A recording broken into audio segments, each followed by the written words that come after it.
Welcome to the regular Board of Education meeting for Folsom Cordova Unified. Gaveling is in.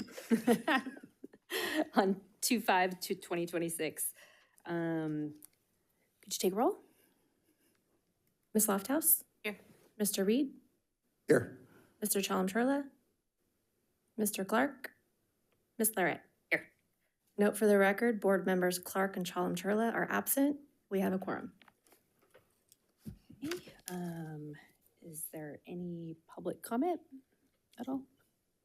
Nope. Okay, fantastic. All right, then we will move and recess into closed session.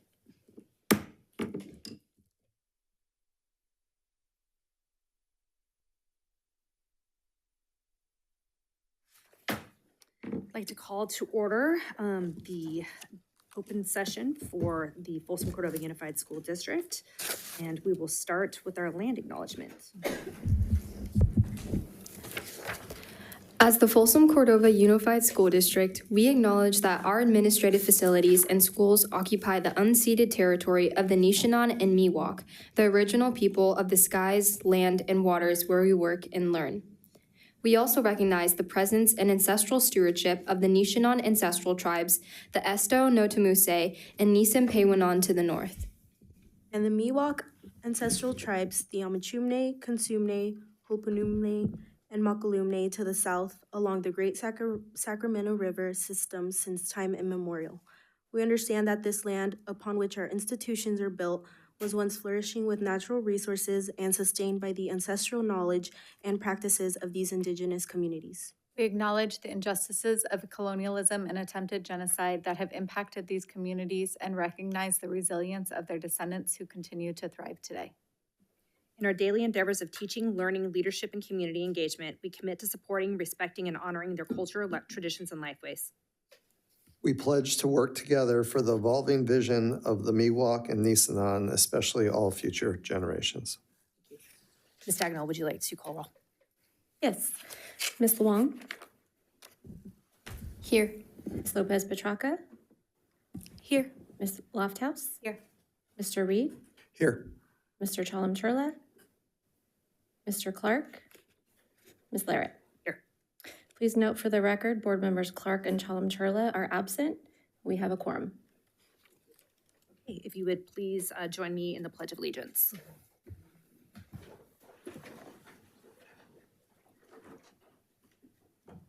I pledge allegiance to the flag of the United States of America and to the republic for which it stands, one nation, under God, indivisible, with liberty and justice for all.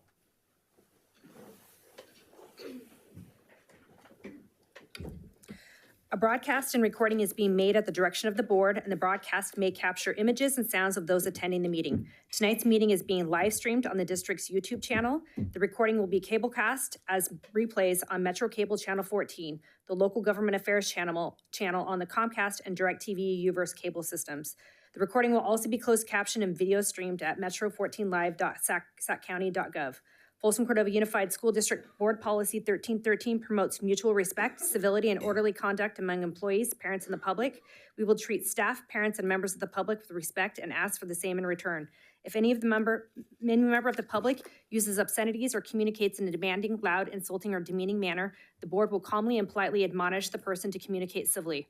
Public comments during board meetings are an important component of public engagement and transparency. Public comment will be limited to agenda items or to the subject matter within the jurisdiction of the board. Comments on subject matter not listed on the agenda will be limited to the period of time reserved on the agenda for public comment. Members of the public will not be permitted to yield their speaking time to another member of the public. All written comments submitted by 2 p.m. today to the board have been read.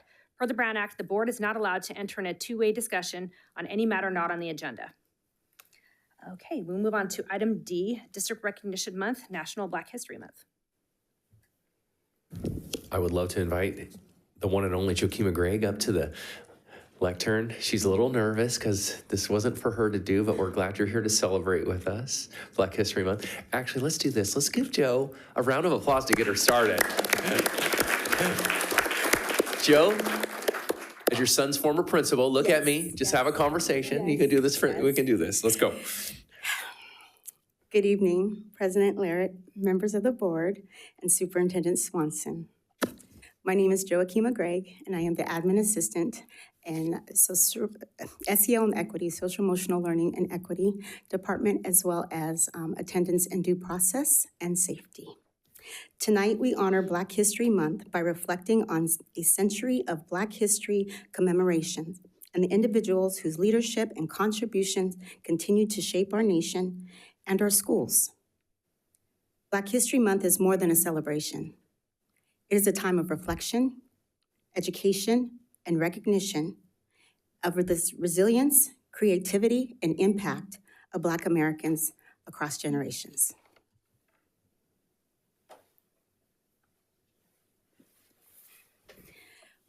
Black History Month began in 1926 when Dr. Carter G. Woodson established Negro History Week in February to honor Frederick Douglass and Abraham Lincoln. During the civil rights movement of the late 1960s, colleges and cultural organizations expanded the observation into month-long celebrations. In 1976, President Gerald Ford formally recognized Black History Month, encouraging Americans to honor the contributions of Black Americans. In 1986, alongside the first national observance of Martin Luther King Day, Congress officially designated February as National Black History Month, establishing it as a prominent national observance.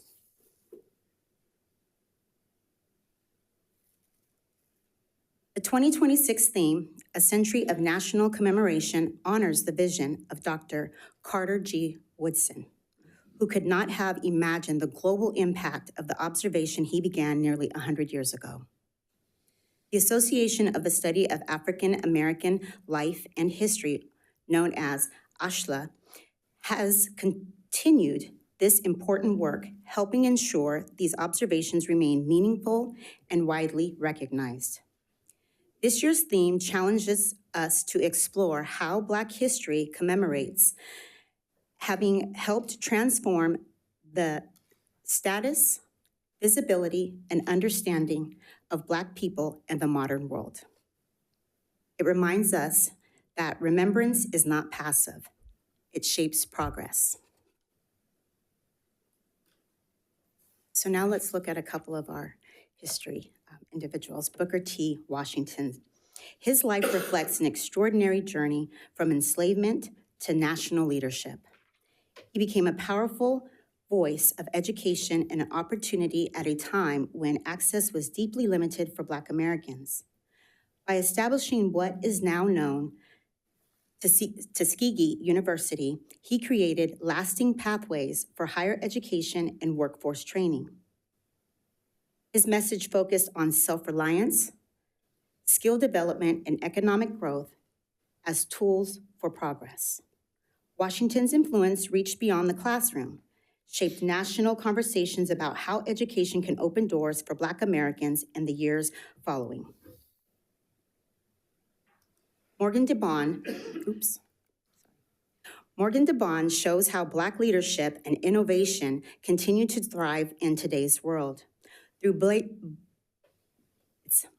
Blavivity and Afrotech, she has built spaces where Black voices are centered in media, business, and technology. Her work creates opportunity for creators, entrepreneurs, while strengthening community and reputation. She reminds us that Black history is not only something we look back on, it is something that is still being shaped through creativity and innovation today. Now let's spotlight one of our own employees. Dr. Eric Evans brings a wealth of experience in education and leadership to our district. His career began in the classroom and has grown through roles that keep students at the center of his work. From serving as a teacher and a dean to leading as a principal and an assistant principal, his focus has always been on helping students grow academically and personally. His academic background reflects the same commitment to learning and leadership. Since joining FCUSD in 2024, first at Mills Middle School and now at Cordova High School, Dr. Evans has been known for building strong, genuine relationships with his students. He is deeply committed to helping them see their potential and prepare for success in college, career, and life. So we're going to reflect now on the century of Black history. As we reflect, we see leaders across generations who have approached this work in many different ways. Their contributions have shaped institutions in education, business, media, and community leadership, showing that Black leadership takes many forms. By honoring their achievements, we recognize the foundation they've built and are reminded why Black history continues to matter. It inspires us to celebrate the past while supporting progress for the future. So, educational focus. These resources show students that Black history is alive and evolving. They highlight multiple paths to leadership and change and demonstrate that Black Americans contribute across all fields, not just one. This helps students see the richness of Black achievements and inspires them to consider how they can make an impact. So how can we support our teachers? Our teachers lead the way in bringing Black History Month to life. FCUSD educators provide instructional materials that are grade appropriate and flexible for both primary and secondary classrooms. Campus Black Student Union groups will also be holding celebrations creating meaningful student experiences. Beyond February, staff participation is ongoing learning, including implicit bias training, helping to challenge inequitably and driven systemic change. While we focus on commemoration in February, our commitment to positive change is year-round. So we're going to leave you with this last quote here. It says, Black History Month must be more than just a month of remembrance. It should be a tribute to our history and a reminder of the work that lies in the months and years ahead. This reminds us that while February is a time to reflect and honor, the commitment to learning, equity, and progress continues all year. Thank you for your time.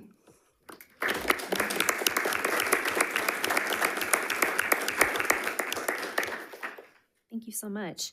We move on to item E, Secondary School Spotlight, Vista Del Lago High School. I would love to formally invite the Eagles up to the lectern for their presentation.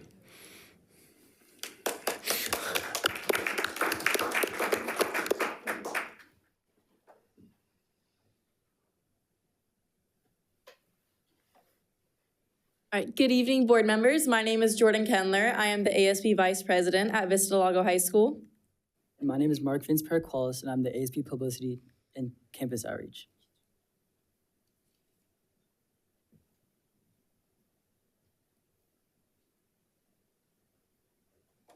So first, we wanted to go over some of our academics. We have 3 new courses for our incoming school year, starting off with Advanced Animation, Science Fiction, and Artivism.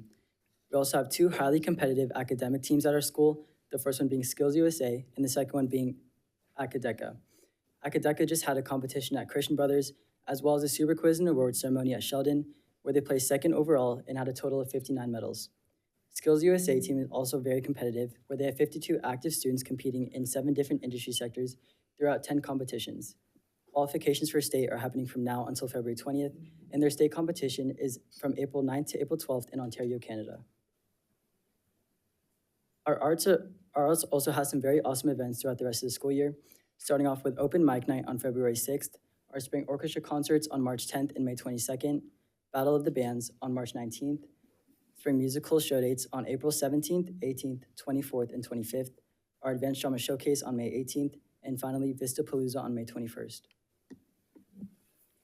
Recently, Vista Del Lago had the honor of hosting our annual Leadership Summit. At our Leadership Summit, leaders from Vista and Folsom High are able to guide and mentor leaders from Folsom and Sutter Middle School through breakout rooms, presentations, and one-on-one activities. We even had the pleasure of having a guest speaker that helped inspire and motivate our future leaders. And along with academics, we'd like to highlight our athletics as well. Recently, our boys soccer team won our Crosstown Cup against Folsom High. And as we speak, we have our signing day going on. Two athletes that I'd like to highlight tonight are Abigail Lynn, who is committed to the U.S. Naval Academy for golf, and Ernesto Reniso, who is committed to Wichita State for bowling. This winter season, we had 230 plus players that were scholar athletes. We have our renovations to our swimming pool, which will be done on February 10th. And we are hosting our Jean and Jules Crab Feed on March 7th, which is one of our biggest athletic fundraisers. And we are also hosting several division playoffs. We have wrestling on February 14th, and our wrestling team just won their sections too. We also recently just had a club re-rush, which is basically a club rush that happens halfway throughout the school year. It is split up into 3 different days to accommodate our 71 active clubs in 50 groups, the first day being recreational and culture clubs, the second day being leadership and educational clubs, and the final day being solely for groups. Groups are a new alternative that we've implemented this year in order for students to test trial a club idea, as well as work on their leadership skills and then be implemented and become an official club next year. Hosting a club re-rush is really important to encourage clubs and students in general to continue interacting and gaining members, and overall just increase the productivity, culture, and community on campus. This is also a list of our school events for the rest of the school year, starting off with ASA's Lunar New Year celebration this Friday, followed by our Visitine Spirit Week, BSU's our Unity Rally, BSU's Black History Month celebration, Mista Vista, Senior Survival Week, Neurodiversity Awareness Days, our Junior Prom, MSA's Eid celebration, International Night, Senior Ball, Teacher Appreciation Week, our grad walk, and finally our end of the year rally. Then next Friday, we are having our Unity Rally. So unlike other rallies where it's each individual grade level competing by themselves, this one we had the seniors and freshmen paired together competing against the sophomores and juniors. Other than Powder Puff, this is the only event where we're able to do this between grade levels. So it's super exciting between all the students, especially the freshmen, being able to get some mentorship between the seniors. We also are highlighting some CME performances. And this year for one of our rally games, we're doing a mass singer game where we're gonna have students and staff singing in a cow costume. So pretty exciting for next Friday. All right, and thank you, board. Thank you.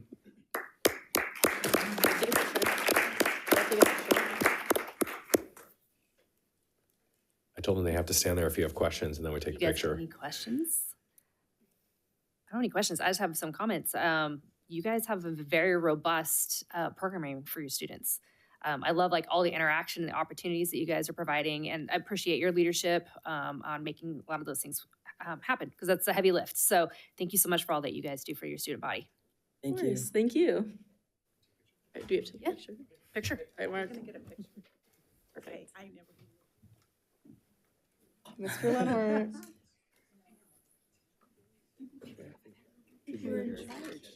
Yes, I think, yes, everyone, come on. Sorry. Oh, no, absolutely.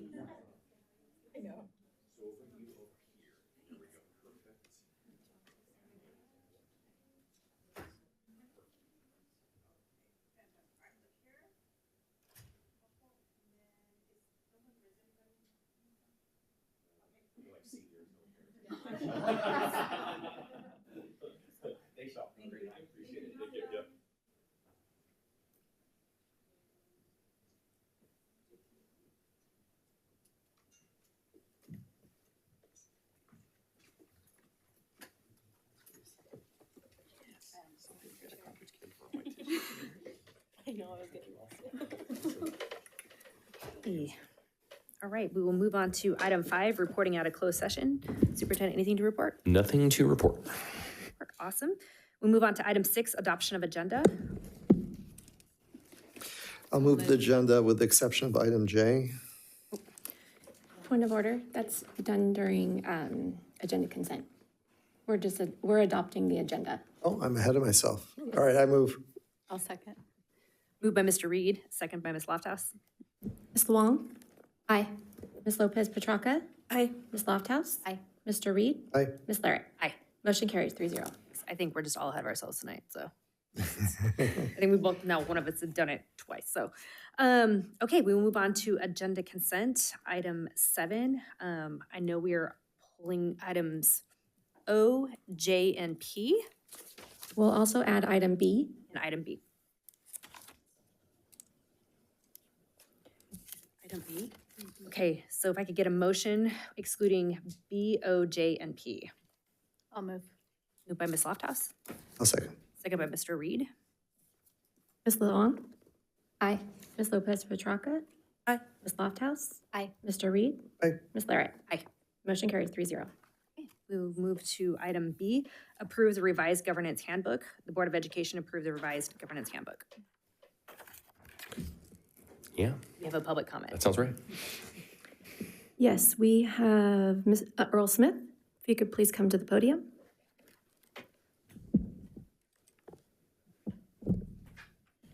Welcome, Mr. Smith. Evening, Board, Madam President, Mr. Swanson. Our last board meeting, you talked about the Brown Act. I just right now looked in the handbook. It's mentioned 5 times in there, but there's no clear definition. I'm a person of research. Obviously, when I have submitted uniform complaints and figuring out the process of the education system. So in this handbook, I think the Brown Act needs a little bit more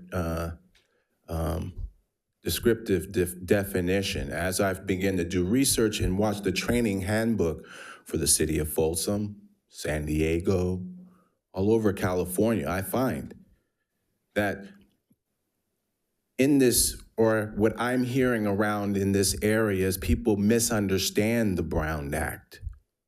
Talk to my friend, also an attorney. So when I come up here, and I've been coming up here for over a year, complaining about things, yes, you don't act on something not on agenda for that meeting. But members of the board, members of the district, the superintendent can put those disturbing things on the next meeting or address it. And I see here, people are so afraid of, oh, the Brown Act, the Brown Act, the Brown Act. We can't violate the Brown Act.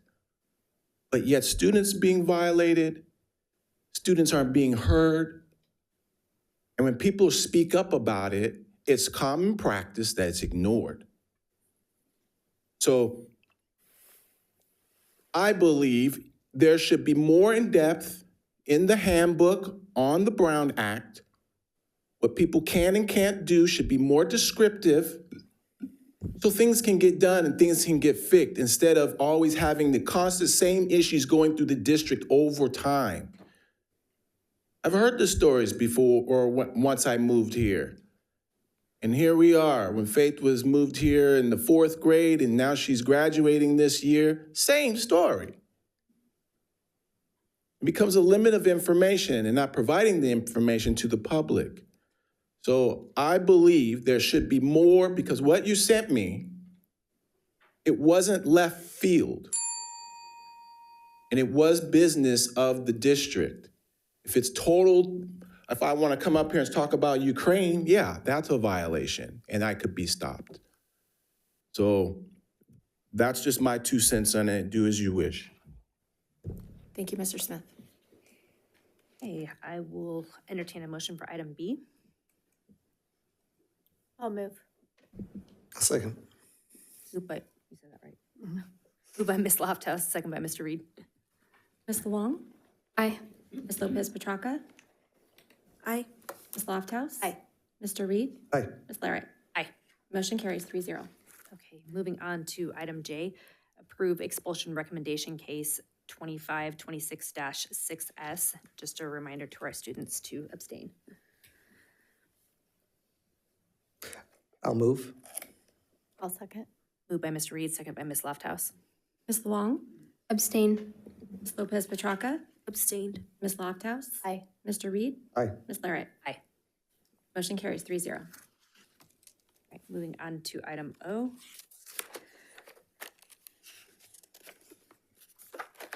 Which is approve new board policy 1445, response to immigration enforcement, and approved deletion of BP 5145.13, response to immigration enforcement.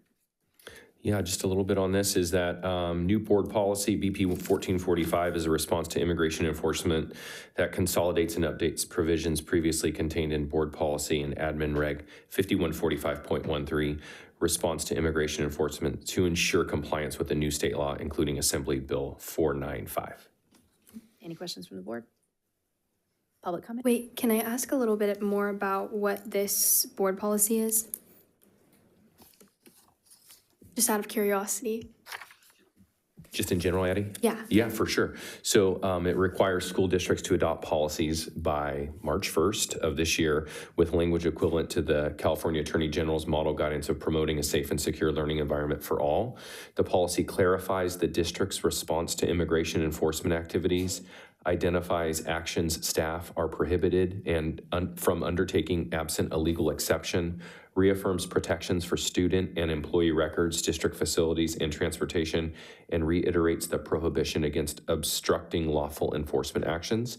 The policy further ensures non-discrimination based on actual or perceived immigration status, establishes reporting and notification requirements, prohibits the use of district resources to compile registries based on protected characteristics, and aligns complaint procedures with the uniform complaint procedures. So it essentially protects our students from like being pulled out of class to like talk to. Okay. Thank you for that clarification. I just said that, but yeah. Oh, we have public comment? Yes, we do. Philip Duffield, please come to the podium. Name's Philip Duffield. I'm a resident. My son formerly attended Folsom High School. Looking through this, I really want to congratulate you on updating this and expanding it, and everything is it's head and shoulders above what was there before and a lot more clear. However, there's one paragraph I have a concern about. I want to make sure that you're looking at it, and that's the paragraph on the however paragraph, which I believe is 4 down. Yeah, fourth one. However, district staff shall not obstruct, interfere, or otherwise impede an officer or employee of an agency, et cetera, who nonetheless enters district provided transportation, public property, et cetera. It doesn't say whether or not that they legally enter it. Given circumstances that are occurring around the country, there are 2 things I'd like to make sure that you consider. Number 1 is that there be some kind of a workshop or memo or something, some briefing for staff, and including teachers and other staff on what needs to be done if somebody comes with a warrant, because that's not really included here. There's no procedure written down for if they come and there's a warrant and they actually have a warrant to pull somebody out of class. That's not in existence. And the second thing is that given ICE's behavior and especially Border Patrol's behavior in other parts of the country, if they just blow past maybe an elementary school staff, 3 or 4 people in the office and just push their way in, as they have done a couple of times, there's no briefing on that either. So I think it would be important to address with staff or create some kind of a guideline for staff so they know what to do and are not just left standing there trying to figure out what do I do in the case of parentis in absentia, between that responsibility and your guideline here to just kind of let them go. So anyway, that's it. Thank you. Good work. Thank you. No further comments. Any comments from the board? No, and I would like to clarify that those steps and procedures follow with an AR. And so while this is the policy we put out, that those ARs will be updated accordingly, so. AR being admin regulation. Yeah, that's right. I actually forgot what it stood for, so that's why I didn't say it. So after this policy is passed, you guys can still inform staff about like how to address certain circumstances if they were to arise. Kind of Absolutely. Like that. Okay, perfect. Fantastic. Okay, I will entertain a motion. I'll move. Moved by Ms. Lofthouse, I'll second.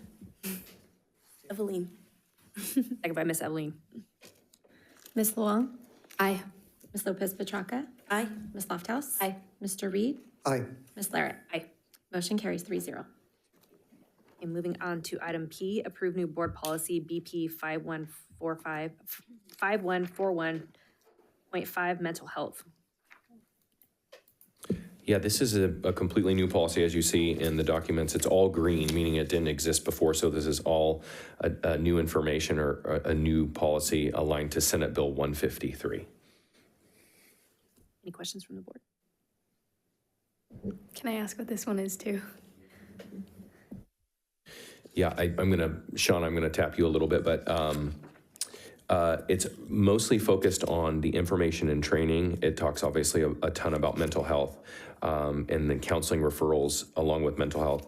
And then it talks about some training for our LGBTQ plus community as well, and the expectations of a district to make sure that we're training staff, both certificated and classified staff. Yeah, that pretty much nails it. I think the biggest addition here is to include references to substance abuse in terms of how staff are trained to support students who might be having mental health challenges or behavioral health challenges specific to substance abuse as well. Yeah, that's probably the biggest change. Elements of this policy are already codified in other of our existing policies that are different than this one, but to Superintendent Swanson's point, this full policy is updated to match Senate Bill 153. Mm-hmm. Public comment? Yes, we do. Earl Smith, if you can come to the podium.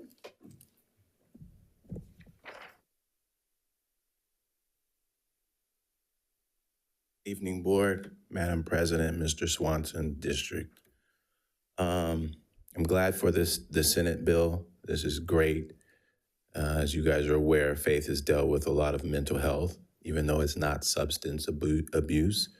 And I believe the mental health aspect of it does pour within this as far as supporting for both staff training as well as children. Given some of the challenges within our district and talking to Scott Meyer earlier today, Faith looks one way. Another girl in Faith's Girl Scouts that looks just like Faith, but obviously a different person.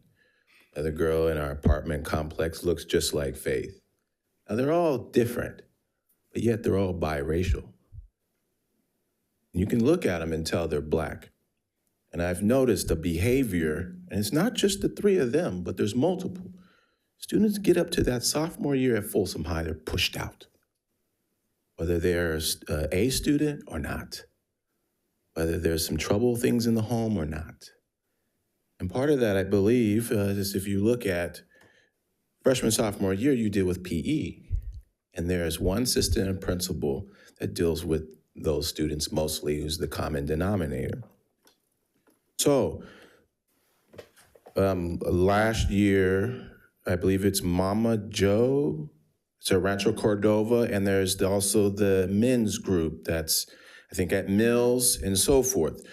I would like to see, and do as you may, but I would like to see when you're dealing with minorities of such, that you bring in someone with some expertise in that for help. Because the truth be told, Mr. Cadenhead can't recognize. The assistant principals, they don't recognize, they don't know the struggles. Faith has never been comfortable discussing the things, the mental turmoil she's dealing with at the school with Cadenhead. And as I've held her hand trying to make the complaints, we've been ignored. We had one good meeting with Mr. Cadenhead this year. Seemed like he got it. But there is a whole slew of issues that spoiled outside of that I'm unclear who's in the center of. When you're dealing with minorities, especially Black, they need more than the standard support. It's great to have the mental health at the school, but they're all white. And so if there's someone that looks like them, they're more open to talk. That's all I'm asking. Thank you. Thank you. Any comments from the board?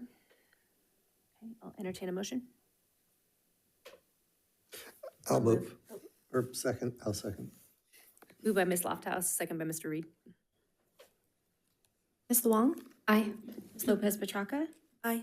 Ms. Lofthouse? Aye. Mr. Reed? Aye. Ms. Larrett? Aye. Motion carries 3-0. Moving on to item 8, special presentations. Real quick, Madam President, if you don't mind, a couple special announcements. Yes. With the adoption of the consent agenda, some celebrations. I want to make sure to acknowledge our summer school administrators. Stacy Adair, who's a program special at Cordova High School, is going to be our ESY principal at Cordova High School. Louise Cranston, who's an assistant principal at Folsom High School, is going to be our summer school principal at Cordova High School. Nicole Estrada, an assistant principal at Folsom High School, is going to be the ESY and credit recovery principal at Folsom High. Ian Shepley, assistant principal at Mitchell Middle, is going to be our ESY principal at Russell Ranch Elementary. And Shelley Seamus, the program specialist for special education, is going to be our ESY principal at Navigator Elementary.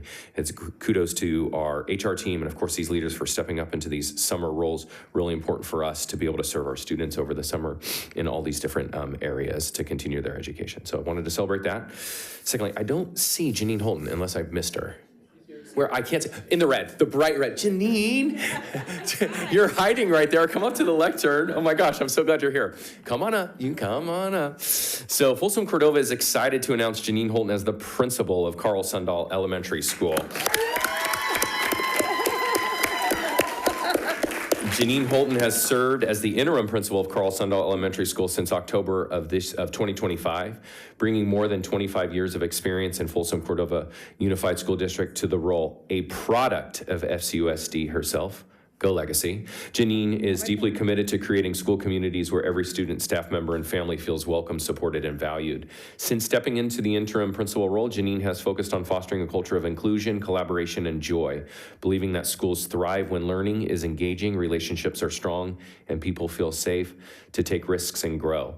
She is passionate about building positive systems that support both academic success and student well-being, while also ensuring that staff feel encouraged, supported, and celebrated in their work. Prior to Carl Sundahl, Janine served as assistant principal at Vista Del Lago High School, where she helped lead the school to a model PLC recognition and Marzano's High Reliability School certification.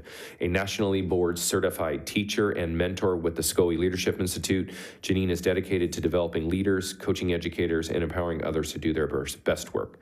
Janine is grateful for the opportunity to serve the Carl Sundahl community and is committed to ensuring that every student feels excited to come to school, supported for who they are, and inspired to learn. She looks forward to working alongside staff and families to create a school environment where learning is fun, relationships are strong, and students are encouraged to be curious, confident, and proud of their school. Congratulations, Janine. Many of you know I've had 25 years in secondary, and who would have thought the cute little elementary school would steal my heart in the way it did. But thanks to all the people that just embraced me from the moment I stepped on that campus, and thanks to all of you for giving me that opportunity. I will serve you well. Thank you, thank you. Is that you flossing your legacy pin right there? I can't tell. My eyes are good. Very nice. There we go. Cool. Yeah. Congrats. Thank you. Okay, we have no special presentations tonight, so we'll move on to public comment. Yes. Let's see. Justin Salnick, followed by Bhaskar Vempati.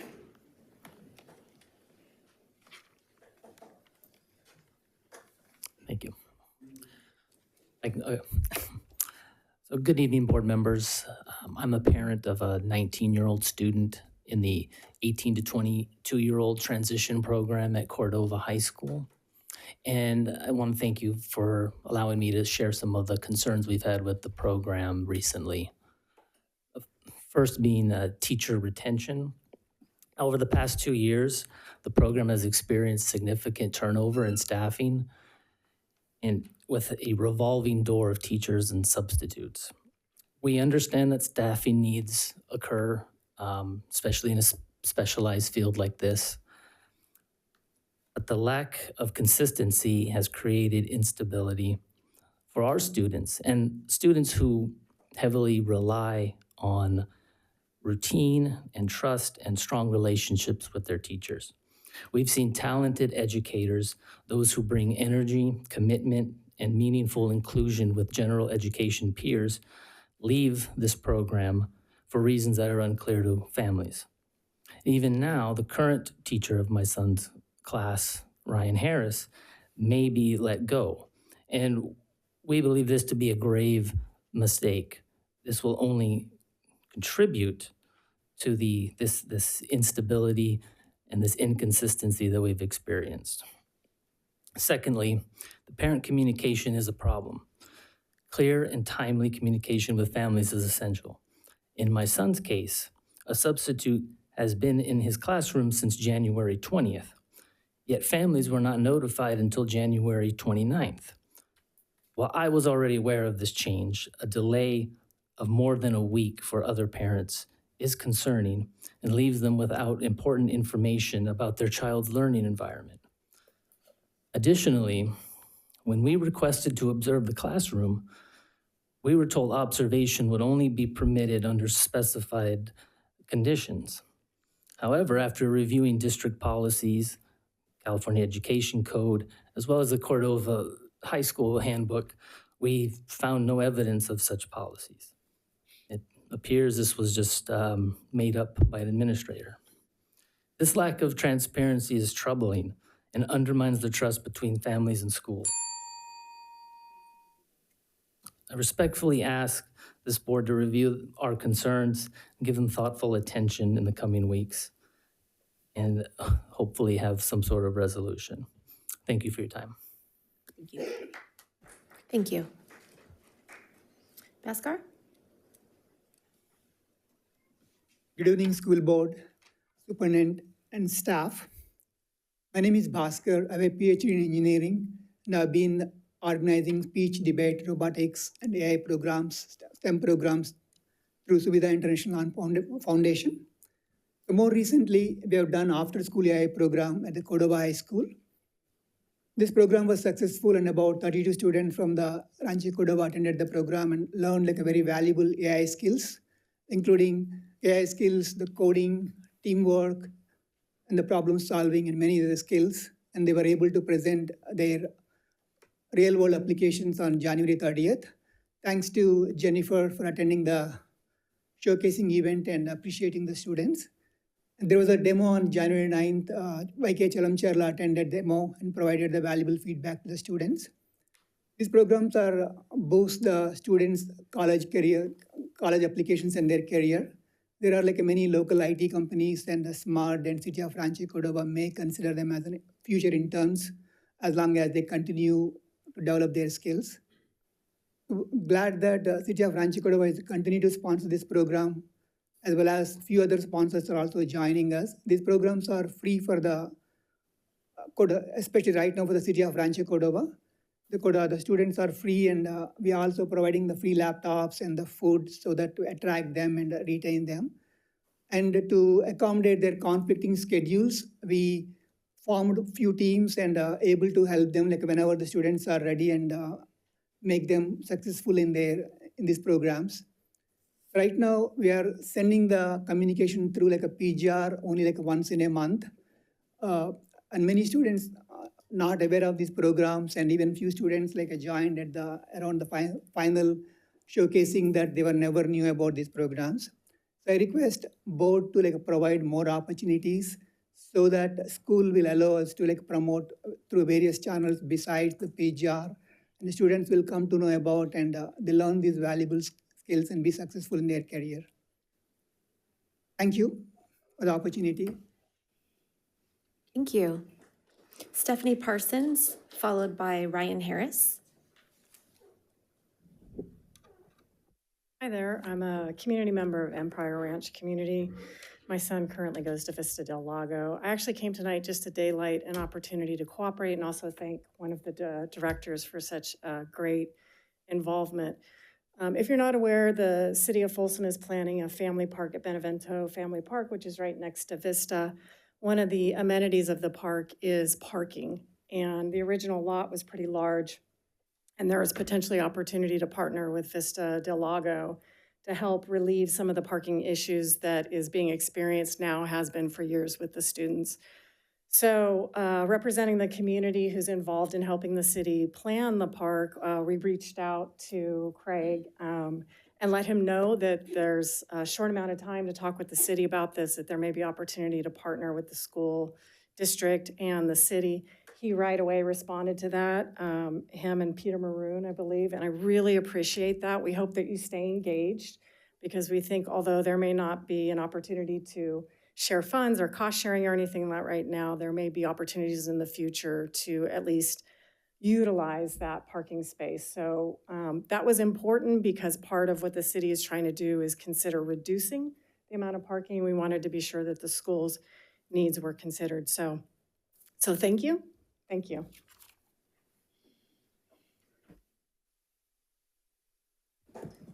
Thank you. Ryan Harris, followed by Anne Marie Senior. Evening. I'm just here to speak up for my non-speaking students who are often treated like they have no voice. Good evening, all. My name is Ryan Harris. I'm a Black male master's degree teacher at Cordova High School for the 18 to 22 special education program. I'm here tonight because you guys are going to be voting on my non-reelect for this classroom B5. For the last 2 years, this classroom went through several teachers who resigned, not because they didn't care, but because the behaviors were so severe that the support systems kept changing. For students with significant disabilities, instability is not just inconvenient, it's harmful. I choose to stay. They've been abandoned by systems before. My role isn't just teaching academics, it's teaching regulation, communication, independence, and dignity. It's also showing up every day so that they don't have to wonder who's leaving next. I do that by showing up every day between 6:30 and 7 a.m. Since I've been there, we built structure where there was chaos, progress where there was shutdown, and relationships where there used to be fear. These students recognize me, they trust me, and for this population, that trust is not easily built once it's been broken. These are young adults who rely on routine, trust, consistency to feel safe enough to learn. Students who test boundaries because they have been abandoned by these same systems. This class doesn't need another restart. It doesn't need another adult walking away mid-year. It needs continuity. It needs someone who understands the behaviors, who understands the paperwork, who understands the families, who understands the reality of the job, and still wants to show up. I'm asking that you consider not just my position, but the students who depend on it. Keeping me in the classroom means choosing stability. Keeping me in the classroom means choosing safety and follow through for some of the district's most vulnerable learners. Thank you for your time and your consideration, for the full impact that your decisions have. Since I got a little bit of time, I'll just let you know, in these past 5 months, I've accepted a TA in my class. I work with IYT. I'm the varsity coach for the boys. I'm also the varsity coach for the girls, which the lady that the school had mentioned, Miss Lynn, is an incredible golfer. We played against her. I'm a member of the Velo Lancers. To further attest to my work ethic, the principal has asked me to give a speech to the public on her behalf. My class has held the school attendance award several months, and I've only been there for 5. But since I've been there, we've taken it over. As the newest employee, I both volunteered and been asked to train my colleagues in various settings, get along with the students, earn the school $1,000 in donation. I could keep going, but imagine that was just in 5 months. Imagine if I was given more time. Thank you. Thank you, Mr. Harris. Anne Marie Senior, followed by Earl Smith. Hello, everyone. I was here last October as one of the many anxious parents from Sandra Gallardo who was concerned about both the school safety gaps as well as the communication gaps. And I want to just start, I felt so listened to. The very next day, the locks were being fixed at the school, which is incredible. A few of you came out to a PTA hosted session, and we stayed so long talking about our concerns, the janitors kicked us out. We found out on January 30th we were getting a fence, which is incredible by government standards. I have spent my career in government consulting. I recognize that's incredibly fast. Thank you for that. And on February 2nd, the construction company was there starting to dig the holes. And so we're moving so fast, I have no choice but to come here to share a concern I have. Student care is being left outside of the fence. And I don't understand why. We haven't had an opportunity to view the plan for the fence or what the procedures will be. We have 65 children in student care, 65 children who won't have the same safety and protection as the rest of the school. during hours that there are not enough people there to help protect them. It's like 14% of Sandra Gallardo's population. I really urge us to take just half a second and think about where the fence is and why they can't have the same sort of safety protections that the rest of the school has. And then I asked that we just continue to consider that communication was a big part of our concern in October. We all knew that things wouldn't move fast, and we're missing the opportunities now to have the parents involved in where is the fence, what is this going to look like, what does drop-off look like. I saw teachers being educated about it Monday, 5 minutes before school started. We have an opportunity to be better partners to both our educators, our student care staff, as well as the parents there. Thank you for everything you did. I recognize how fast we moved there. I feel so much better with my children there. But I ask that we continue to think about our entire population, not just the population who's behind the fence. Thank you. Thank you. Earl Smith? Good evening, Board, Madam President, Mr. Swanson. I don't like it when we talk about Black history and we talk about slavery. Slavery is not our history. Or when we talk about the N-word. When a group of people force someone from another country who has a different language onto their country and speak to them in their native language of English, and they don't respond because they don't understand English, you call them the N-word? The N-word means ignorant. Who's really ignorant? It's not Black history when we talk about slavery. It's white history. I pulled Faith out of Folsom High this year because I didn't get straight answers. And it seemed like a team effort to put students back in the practice rooms. When I met with you directly, Mr. Swanson, you avoided the question. I had one question for you. Who authorized the permission slips? And you sat there for an entire meeting knowing that it was you. When Miss Diaz, Shannon Diaz, sends me an email saying that you did that, and you looked me in the eye for an entire meeting and avoided that. You could have been so kind and said, I made a mistake, I didn't realize, but you couldn't even address me like a man. I've been coming up here for almost 2 years. Next month, it'll be 2 years. And I've been speaking on the same issue. I've provided the board policies, and you've moved nothing until the last minute and then time runs out. It seemed to be when I filed that uniform complaint, this last one, you were trying to derail it because it addresses you and your actions. So whether the board voted on, which is how is only 3 of the 5 board members here, whether the board voted on my request for an independent outside person, it's up to them. But legally, I've put it on their shoulders as well. I just hear parents saying the same thing, the lack of communication from the district. It's a matter of respect. Our taxes pay your salaries. Mr. Swanson, you get paid a lot of money. And Faith wanted to graduate with her friends, and you could have did something about that, and you still did nothing. I didn't mean to be here tonight, but I felt since you guys were hearing my matter in closed session that I would leave Faith and come here and speak. But I don't plan to come back here because I see now that this is the community. It's not like this in Sherman Oaks. Thank you, Mr. Smith.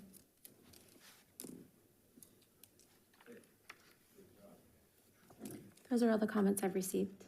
Thank you. All right, moving on to item 10, report of district organizations. We'll start with the Student Advisory Board. We don't have too much to report because we have our February meeting next Thursday at Mills Middle School, so that'll be exciting. But something to highlight for this upcoming meeting is that the supervisor of food services, Ms. Partridge, is bringing some pizzas so that SAB can sample. So when we let them know, they're going to be so excited. So yeah, that's all we have for tonight. Sounds like a good meeting. Okay, we will move on to the California School Employees Association.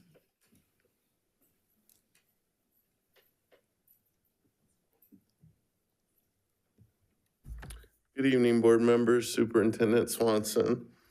The TA for Article 8 was ratified by membership January 28th at the chapter meeting. I do have a special meeting scheduled tomorrow to put MOU 13 up for ratification. This is a MOU that will send 6 of our paraeducators across the district to Ontario for extensive training through a CSEA conference. I thank the HR department for being willing to work with us on this one. At short notice, we've got until Monday to register our folks, so we hope to have a good outcome tomorrow night so we can send those folks on. That's all I have tonight. Thank you. Thank you. Okay, moving on to Folsom Cordova Education Association.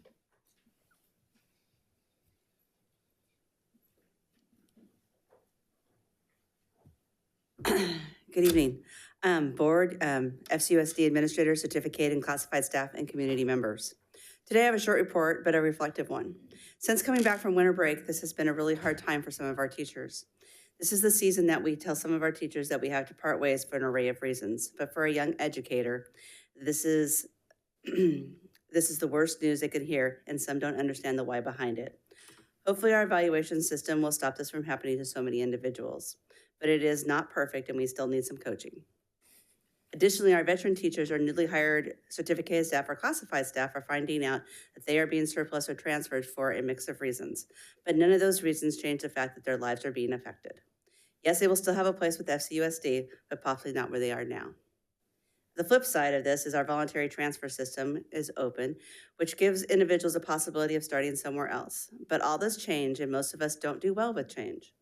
So if you see a young teacher struggling, please give them grace. Thank you. Okay, moving on to Folsom Cordova Leadership Association. Good evening, President Lorette, members of the board, Superintendent Swanson, colleagues and families. This week, all site administrators and their teams participated in part 2 of our 504 training facilitated by Dr. Huber, who stepped out, so thank you to him. The sessions provided clarification and opportunities for discussion and thoughtful recommendations for improving our processes. So we are especially looking forward to launching a new digital format next year, which will streamline access and consistency across sites. At our most recent district management meeting, members of our executive cabinet shared several important updates. Executive Dave Bird energized us, or attempted to energize us as we head into hiring season, encouraging all administrators to actively recruit and elevate individuals who embody our Folsom Cordova way. Assistant Superintendent Sean Martin also provided hopeful budget outlook, noting that our district remains in a far more stable position than many others across California. In addition, to support access to information and strengthen transparency, a summary with our labor partners provided a historical overview of our benefits committee, which the goal is to share information to the broader FCUSD community so that employees can better understand their options and make informed decisions to support themselves and their families. So each of these updates reflects topics that have surfaced in conversations, surveys, formal meetings, and negotiations. And through collaboration with continuous improvement as our goal, we are seeing thoughtful, responsive action and acknowledgement across our district. So we appreciate everyone's efforts and commitment to our student, staff, and our community. So thank you for your time this evening. Thank you. Okay, moving to District English Learner Advisory Committee.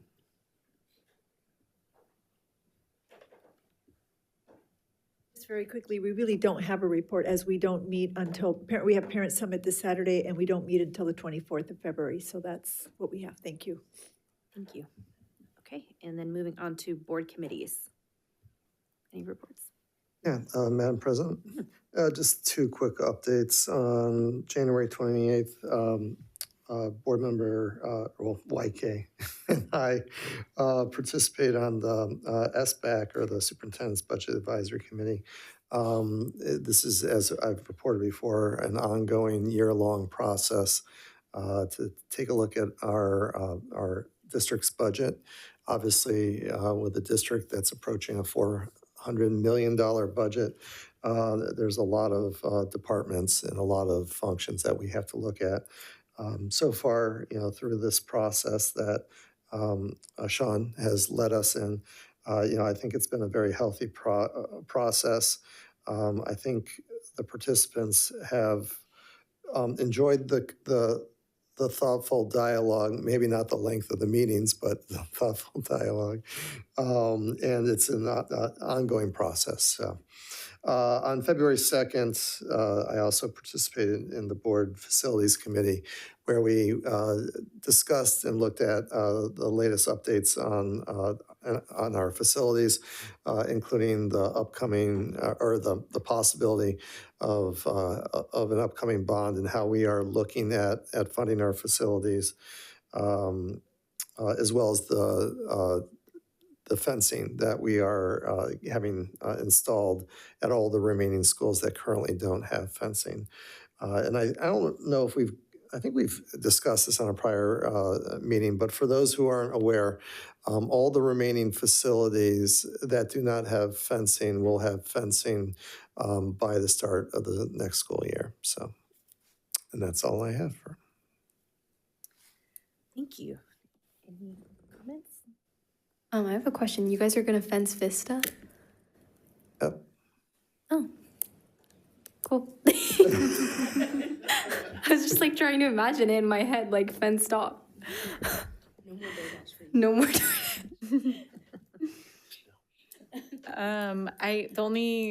We had a board policy subcommittee meeting. It was very quick and short on January 21st, which we saw those policies come forward today.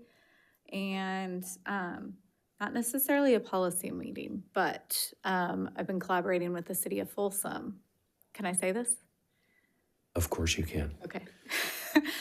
Been collaborating with the city of Folsom, and they're putting together a large 80th birthday celebration for Folsom. And it's going to be May 9th, and they are bringing back the Great Snail Race. And our schools will be invited to participate, and some more information will be coming out to our schools. But if you have been a member of the Folsom community for long enough, this is a really big deal. And I've been talking about this for years. So I get very excited about going to these meetings at the City Hall. So, yeah. Fantastic. Yeah, the only thing I just wanted to say is, like our parent, Miss Senior said, we are moving very rapidly in facilities. And so just wanted to thank the facilities department because they're like, it's a ridiculous amount of work that we have on them right now, and that department's shouldering a lot, and just want to thank them for all their work. We're meeting every 2 weeks. They're coming prepared with new things, and we're moving at a breakneck speed. So just wanted to thank them for all their work for that on that committee. So One point of clarification on that breakneck speed. Trustee Reed, you had mentioned that they'll all be complete by the start of school. They will definitely a lot will be complete and a lot will be started. All will be started, but we don't know what the labor and the companies we're using, if they'll all be done by the first day of school, but they'll all be started. And maybe finished. Yeah, some will be. Yeah, some will be. I just wanted to make sure for the record. I have people texting me. Look at Craig's all red over there. He's nervous. So, yeah. So. get us at reasonable expectations. Yeah, reasonable. Yeah, exactly. But I have great faith. still, Craig set a standard that's like ridiculously high now. So we know you can do it, Craig. Fantastic. Okay, we'll move on to item 11, public hearing. Public hearing, School Facility Improvement District SFID 4 waiver request from Education Code Section 15106 and 15334.5. And we will go ahead and move into the public hearing. I'll invite Craig up to talk a little bit about this. Thank you. Good evening, President Larrett, Board of Trustees, Superintendent Swanson. Staff is recommending tonight that the board hold a public hearing with respect to the intent of the Folsom Cordova Unified School District to submit an application to the California Board of Education for a waiver of the Education Code 15106 and 15334.5 as applied to the district, being the limitation on the district's ability to issue general obligation bonds on behalf of the district and its school facilities improvement district number 4, Rancho Cordova section, in the amount of excess of 4.7% of the assessment valuation of property within the district and SFID number 4. And that's the bond measures we're talking about is bond measure N, R, and S. Any questions from the board? Any public comment? None received. Thank you. We will close the public hearing. Okay, we will move on to item 12, discussion action. A, adoption of resolution number 02-05-26-31, approved school facility improvement district for waiver request from Education Code 15106, 15270, and 15334.5. Yeah, as a result of the hearing that was just so eloquently held by Craig Rouse, this is the discussion action item for you all to consider voting on the approval. Questions? Comments? Okay, I will entertain a motion. I'll move. Moved by Ms. Lofthouse. A second. Second by Mr. Reed. Ms. Wong? Aye. Ms. Lopez Petracca? Aye. Ms. Lofthouse? Aye. Mr. Reed? Aye. Ms. Larrett? Aye. Motion carries 3-0. Okay, moving on to item B, accept 2024-2025 annual audit report. The Board of Education accept the 2024-2025 annual audit report as submitted. And we invited Sean Martin up for the presentation of our audit. Yes, good evening. So the audit report I'd like to share is actually the completely clean audit, no findings found. As summarized on the document, the auditors found that everything was fairly presented. There was no material concerns, and items that were found on the previous year's audit had been resolved and cleaned. So unless there's any questions, just be happy to recognize the fiscal team, payroll, all of the other folks that participate in that. Katrina Glover, who is our fiscal support manager, who supported the majority of the audit components. Just want to reach out to all of them and thank them for all their work. School sites as well, with regards to taking attendance and reporting appropriately. So. Thank you so much. Any comments from the board? Any public comment? None received. Thank you so much to the team. I know it's a big lift, so thank you so much. I'll entertain a motion. I'll move. Moved by Ms. Lofthouse. I'll second. Second by Ms. Lopez Petracca. Ms. Wong? Aye. Ms. Lopez Petracca? Aye. Ms. Lofthouse? Aye. Mr. Reed? Aye. Ms. Larrett? Aye. Motion carries 3-0.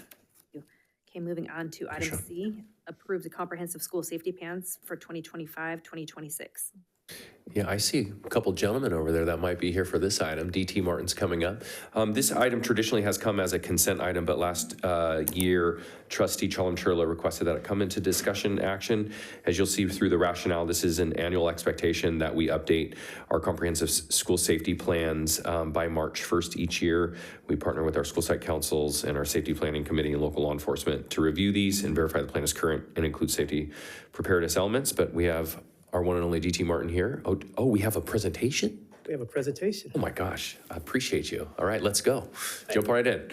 All right, good evening, President Lorette, trustees, Superintendent Swanson, and to the public. My name is DT Martin, and I am the coordinator of Safe Schools for the district. We are here to review and recommend the approval of the Comprehensive Safe School Plan. The Comprehensive Safe School Plan is required, by EduCode to establish framework for safety procedures at all our school sites. The Comprehensive Safe School Plan defines both what we do to ensure safety and how these practices are implemented at the school site. They provide clear procedures, guidance, alignment, and emphasize on training and drills. Our district conducts lockdown drills once a semester at all our sites, and those lockdown drills include active shooter and shelter in place. At our elementary schools, we conduct fire drills and evacuation drills once a month. Those same drills are conducted at our secondary schools once a semester. Our procedures are standardized throughout the district-wide to promote constant safety response, a safe response, and each plan before you is unique and it's based on the needs and makeup of that site. Our coordination with our law enforcement partners include them in our fire drill notifications, but also our SROs and our lockdown procedures, where we actually invite them to be on campus during the lockdown procedures. The focus areas of our Competence Safe School Plan support student safety, well-being, and positive school culture. With each site having different staffing levels, these assessments, like the behavior assessment, might be different at different schools. Other areas of focus for the Competence Safe School Plan includes emergency preparedness, discipline policies, mental health support, just to name a few. Access for our Competence Safe School Plans, of course, is open to our school community, but there are two versions of the Competence Safe School Plan. One version of the safety is provided to the school safety team and the administrative teams, both the district and the site. This plan includes the tactical portion of that plan. The second version is our plan is open to the public and the school board, and it does not include the tactical plan for obvious safety and security reasons. Our Competence Safe School Plan goes through multi-levels of review before approval, including the school site council, the district safety office, and here, the school board for the final approval. And I think, as Mr. Swanson said earlier, it's due by March 1st each year. The Competence Safe School Plan reinforces our commitment to preparedness and affirms that safety is a priority in FCUSD. Thank you for your time. Thank you, TT. Thank you. Any questions from the board? Any public comment? None received. Thank you. Entertain a motion? I'll move. I'll second. Moved by Ms. Lofthouse, second by Ms. Long. Ms. Wong? Aye. Ms. Lopez Petracca? Aye. Ms. Lofthouse? Aye. Mr. Reed? Aye. Ms. Larrett? Aye. Motion carries 3-0. Thank you, Mr. Martin. Okay, we will move on to item 13, discussion. Item A is Superintendent's Budget Advisory Committee recommendations. Invite Mr. Martin back up to the lectern. As you heard during committee reports, Trustee Reed shared a little about this. He's a member of this Budget Advisory Committee. We've been meeting since August, about twice a month, a couple full days in there. And today, Mr. Martin is here to do a summary or update us on the progress that committee has made. For sir. Yes, good evening. Thank you so much. And I see that we're getting closer to 7:30, so I'll go quickly. And so the committee has been meeting for quite a while now. Just a couple overview slides. First of all, the committee representation. You can see there, we do have 2 representatives from each of our labor partners, as well as our leadership team, 2 student board member representatives, and then 2 parent representatives. And then on the non-voting side, we do have 2 board members as well, and then district staff. The scope is looking at the entire general fund.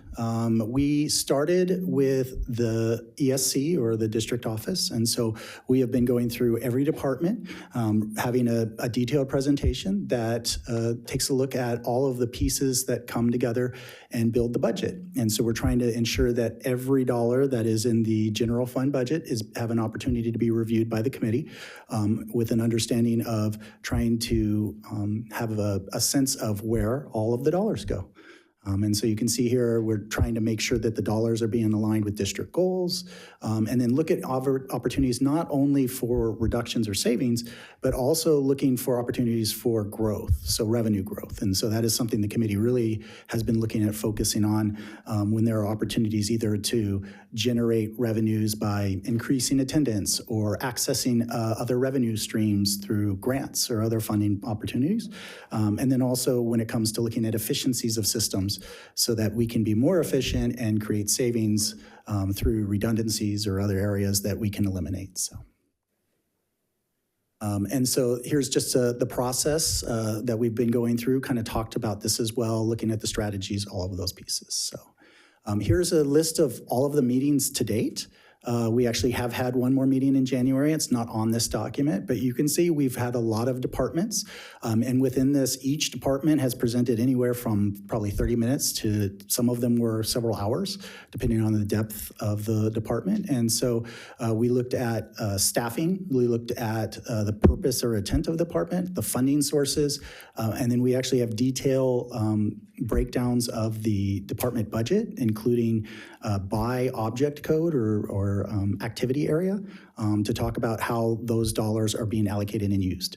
With this, each department has been asked to come forward and try to identify savings through efficiencies or opportunities with elimination of expenditures if possible. And between all of the departments, we were able to identify about $3 million.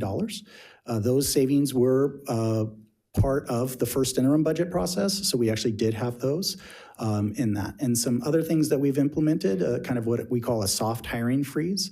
So we're trying to look at ways to do reductions through what we would call attrition, meaning instead of having to lay off individual people, if an opening comes available, if we can not fill that position, at least temporarily, that does create savings in the short term. And then we talked about the targeted department reductions. That's been something we put in place. Alignment and standardization, that's kind of talking around efficiencies. It's similar in scope in that we're trying to make sure that if we're buying a product, it's for our core goals or the core direction we're trying to go as a district. Obviously, we love to have lots of different products and opportunities, but we have to make sure we're focusing at this point and narrowing our needs and use of resources on those core activities that are moving the needle for student outcomes and aligned with our goals that we want to have as a district, right? And that's a big piece of it. And then, of course, on efficiency, the terminology we're using is adopt, adapt, abandon, right? Looking at everything we're doing with a lens of is it getting the outcomes that we're talking about? So we're trying to use data-driven decision-making, which is something that we're building as we go, because not always have we taken historical data for the decisions we've made or the systems we put in place, but we're trying to do that going forward. And then that allows us to know if it is moving the needle or it needs to be adjusted or maybe it needs to be abandoned. And so it's something we're doing as well. So on this next slide here, this just gives you the update, and this was actually in the first interim presentation. So this slide should look familiar. What you're seeing here is broken down by major object code category. We see our adopted budget, that's that first column, and then the next one is the first interim budget, and then the difference. And so you see some activities, certificate salaries, classified salaries, they went up. Other ones did go down. Again, this is only the unrestricted budget, and so that's what we were focused on. And then the next set of boxes, the ones in blue there, are just the activities related to that. So you see there with the SBAC reductions, adjustments, we had identified, we actually identified 3 million. Part of that is part of the adjustment was in special education, which is actually a contribution, which was about 300,000, and that's how we got to the 3 million. We were able to identify about $300,000 in savings in special education. But those were savings that were identified and we were able to implement for this year, which is, I really was impressed by the team and everybody coming forward with ideas and solutions to create savings for the current budget situation.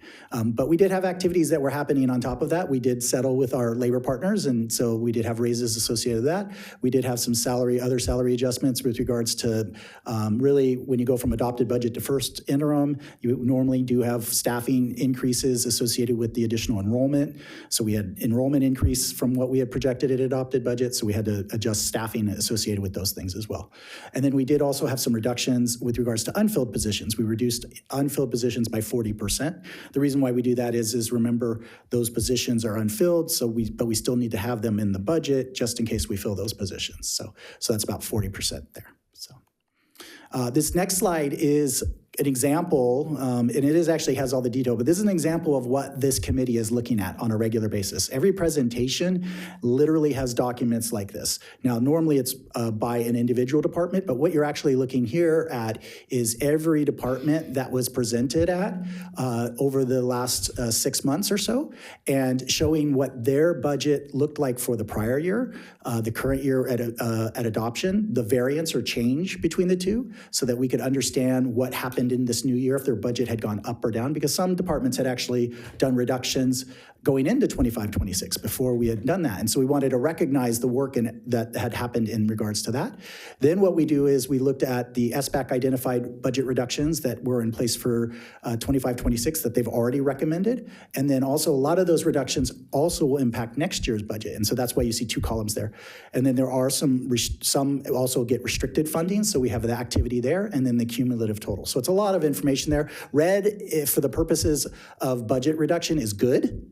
That means we're reducing expenditures.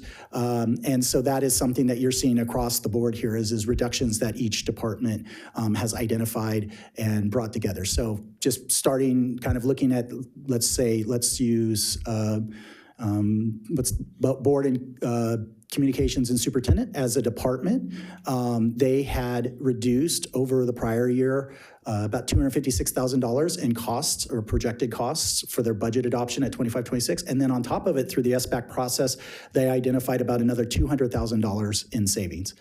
So cumulatively between those 2 pieces, you're talking about $450,000 in savings that was identified within those departments. So that's just an example of the activity that was part of this process.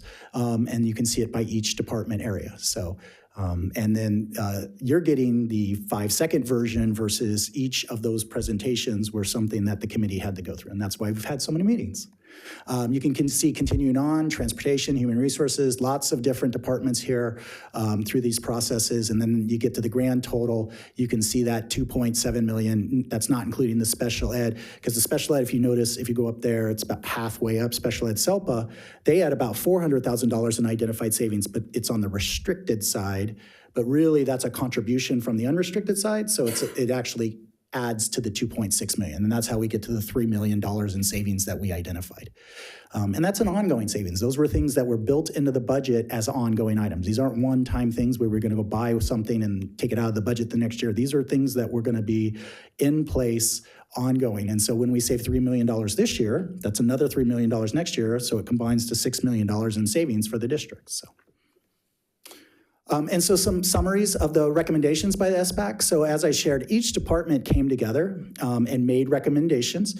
And really, because those were something that we had built in within our own systems, we went ahead and just implemented those through that process. And so we brought $3 million in savings in at first interim. But also the committee identified certain areas that they would like us as a district to continue to look at. And so we are working on some of these things to bring back to the SBAC committee and have further conversations. One is in the attendance and due process department. They were very impressed by the program that Scott Meyer and his team does around attendance recovery. They do a lot more than that. You saw safety earlier this evening by Mr. Martin, and they do a lot more than just that with all of the due process work and support for students. But really the attendance piece, they've actually recently been recognized about our chronic absenteeism and the work that they're doing there in reducing of that rate.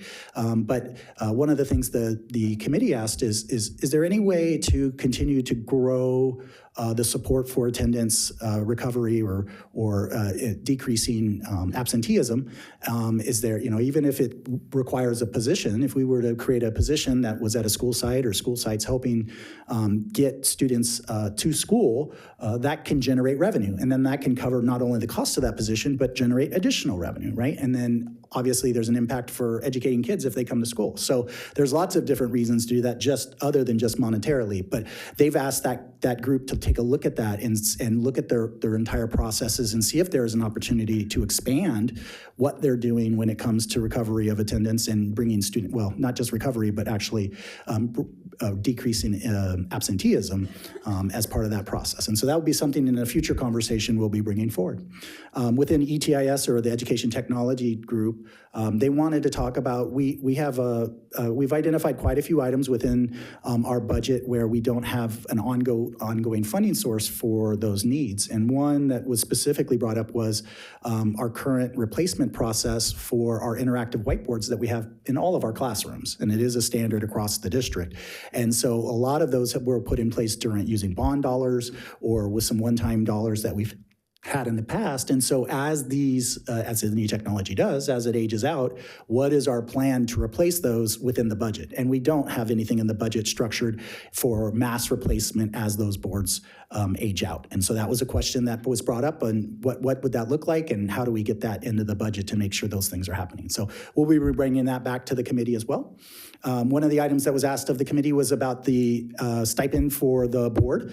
And so the committee took a look at that, and at the end determined that they didn't have a recommendation for the current conversation about making an adjustment to the board stipend, but they did include language that they thought that any future allocations to the board stipend should receive the same matching COLA that the district negotiates with our labor partners. So that was their recommendation there.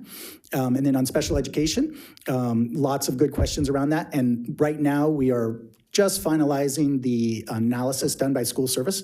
So they would like us to come back and present to them the updated information from that and find out how we will be looking at applying the recommendations that come from that analysis. So that will be a future conversation as well. And so transportation was also an area that we spoke to. And so I have quite a few slides on that one. I think I have 2 or 3. And so the first one here is just kind of an overview of our situation with transportation. I know lots of folks have questions about it. One of the things I think people are unaware of when it comes to transportation is that it is actually not a required service for school districts. It's actually an optional service. There are a lot of districts that actually don't provide home-to-school transportation for general education student services, but we are one of the ones that do. But within that, we are also required to provide transportation for special education students if it is a requirement of their IEP. And then also we provide transportation services for McKinney-Vento or foster youth students. And so those are the only students that by law we are required to provide transportation for. Any other students other than that is an optional service that the district can or cannot provide by their choice. We do provide transportation services to general ed students that do not meet those other categories that are required. We do charge a fee associated with that, and then we waive that fee if a student qualifies as socioeconomically disadvantaged. So that's our current process. Now we do, within that, have only certain areas that we provide service, and so that's something I'm going to talk about in a minute here.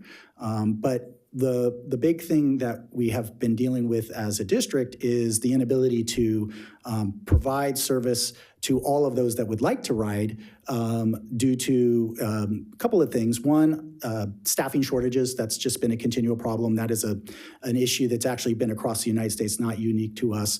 In fact, some states actually weren't able to start school at the beginning of the year. I think it was like Tennessee, because of lack of transportation. And so that's something we continue to work on. We've presented to the board before when we had shortfalls around that, and we continue to work on trying to recruit there. But another piece that we have is we've seen an increase in the need of transportation service for our special education students. So as part of their IEP process, we've expanded. So 2/3 of our transportation routes at this point, actually I think it's a little over 2/3, are special education routes. So, and then also just so you're aware, with a driver for special education students, there's only somewhere in the neighborhood of 10 to 15 students on a special education bus because of the needs that we have to do with those students. And so it takes quite a few buses to accommodate all the students that we have. So that's just, a piece that has impacted our ability to provide service as broadly as we have done in the past. One of the things we have in place is a non-service area, meaning depending on the distance from the school, there is more or less as a radius, it's a point from the school drawn, there is a radius distance that we do not provide service. And it's a different amount for elementary versus middle school versus high school. And each of them have their own radiuses. And I know some folks have questioned, how we apply the radius policy, and understanding that, we have I think over 3,000, 4,000 riders at this point. We have 20,000 students. To calculate the ability to offer or not offer transportation service, we have to apply a consistent methodology across the board. And so we use that radius methodology as our process. I know, folks have said, well, but if you look at where our actual house is, I actually have a further distance than someone that is outside the radius. And we understand that is part of the issue that it comes with when you apply any rule or process. You're not going to be able to meet every situation or scenario. And so we understand that, but that is a method for us to be able to consistently and apply a rule or process across the district. And so it's something that we have in place. So one of the things that we have had is some exemptions to the distances on that around certain landmarks or situations. And so currently the district has been applying a kind of an exemption from that non-service area if the student would have to cross an active light rail line. If they had to cross that, then we will offer service on the other side of that light rail line. And then we also had, if the student had to cross a American River or Highway 50. And so we had those things in place as well. But what we have seen is that the American River and Highway 50 is not really an impact to the ability for a student to potentially access and be able to get to school. So what we are recommending, we brought to the committee, is to eliminate the exclusionary components with regards to Highway 50 and the American River. And so that will impact about 4 routes for the district, about 180 students that currently ride with us in the areas of Folsom Ranch and American River.